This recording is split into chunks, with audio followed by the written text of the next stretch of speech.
우크라이나의 성공적인 대반격, 서울 면적의 10배에 달하는 지역을 되찾았는데 러시아를 밀어낼 수 있었던 이유는 미국의 워게임 덕분이라고 하는데요.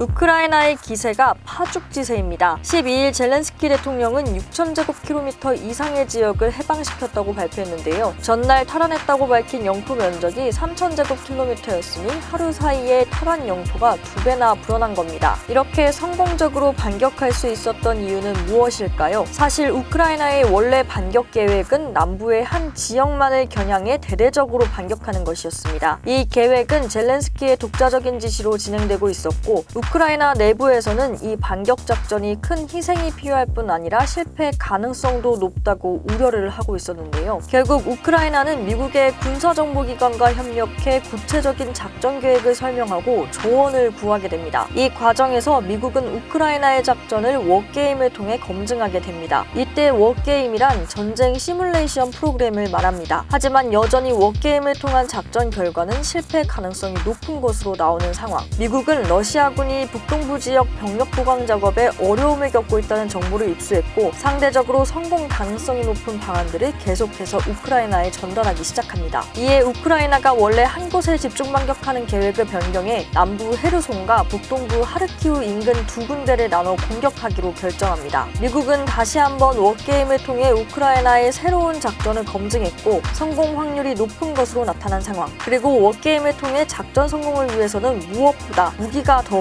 필요하다는 결론도 도출되는데요. 미국이 우크라이나에 전폭적으로 지원했던 하이마스 역시 이러한 워게임을 통한 결과로 보입니다. 그렇게 지원된 하이마스는 하르키우 일대의 방공 시스템을 무력화하며 대반격에 큰 역할을 했습니다. 그렇다면 미국의 워게임은 어떤 수준일까요? 국가별로 수준 방향이 다 다르고요. 미국이 제일 실력 좋은 거는 당연한 거고 어떻게 보면은 미국의 모의 분석은 현실과 가상의 경계를 서로 넘나드는 수준의 근처에 이르렀다라고 볼 수 있죠. 워게임이라는 용어보다 좀 정확한 표현은 MNS 모의 분석이라고 부르는 게 많아요. 모델링 앤 시뮬레이션.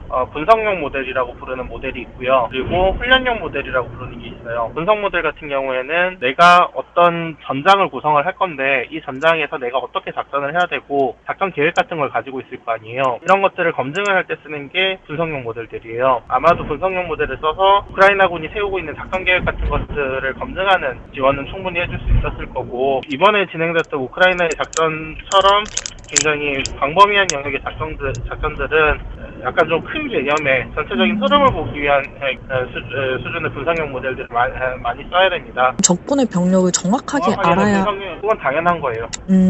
전쟁이 이미 하루 이틀이 지난 게 아니라 굉장히 긴 시간이 지났잖아요. 이 정도 진행이 된 것 같으면 전장에서 얻는 정보도 있고 그리고 정보 수집 자산으로 얻는 정보들도 있고 그런 게 굉장히 다양해져요.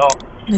이 정도 되면은 상대방의 정확한 규모는 당연히 알아야 되는 거고 데이터베이스 구조나 이런 것들을 생각을 해보면 아무래도 좀 그런 것들을 모의하는 데는 전혀 문제가 없는 상황까지 왔다고 봐야죠.